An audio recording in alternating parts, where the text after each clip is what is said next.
La rhétorique, ou l'art du discours, regroupe l'ensemble des moyens d'expression propres à persuader ou émouvoir.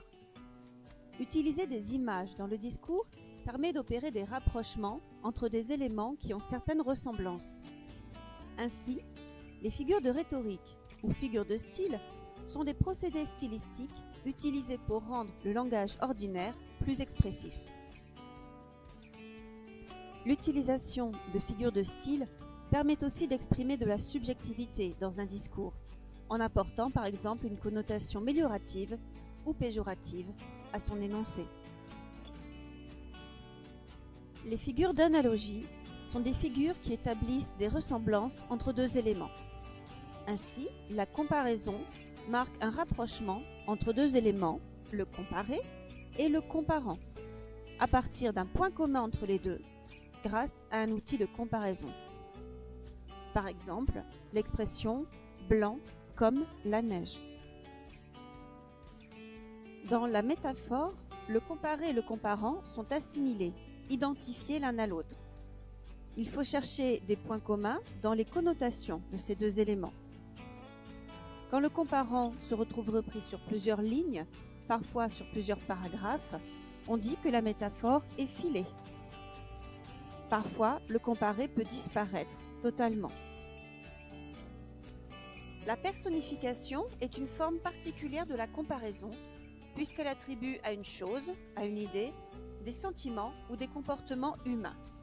Par exemple, le coucher de soleil. L'allégorie, elle, représente de façon concrète une idée totalement abstraite.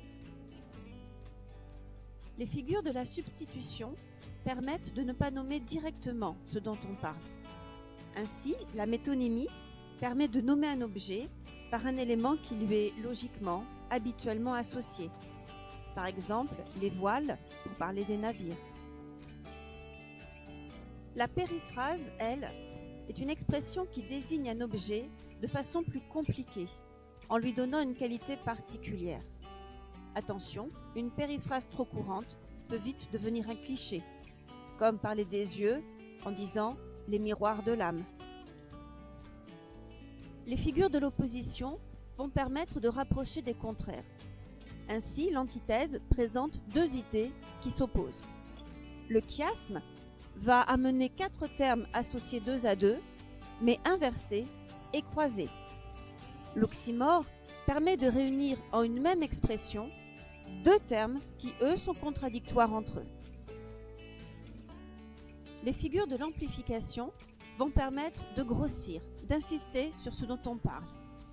L'anaphore est ainsi la reprise de mêmes éléments sur des débuts de vers ou des débuts de phrases. La répétition, comme son nom l'indique, est la reprise d'un mot plusieurs fois dans un texte de façon rapprochée. L'accumulation est un procédé d'insistance qui va faire se succéder plusieurs éléments qui tournent autour de la même idée.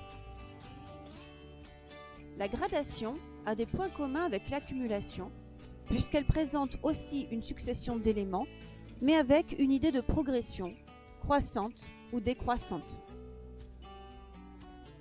L'hyperbole est une exagération très forte pour insister sur ce dont on parle.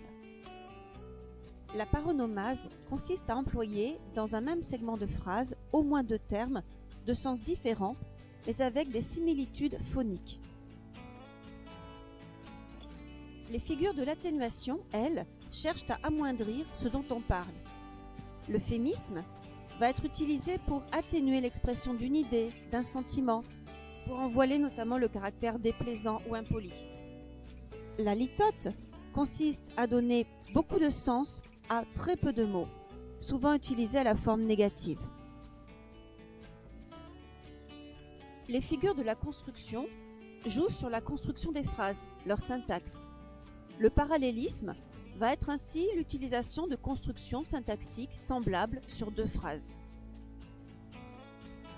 L'ellipse, comme l'ellipse temporelle, joue sur la suppression de termes qui peuvent facilement se deviner et sont donc sous-entendus.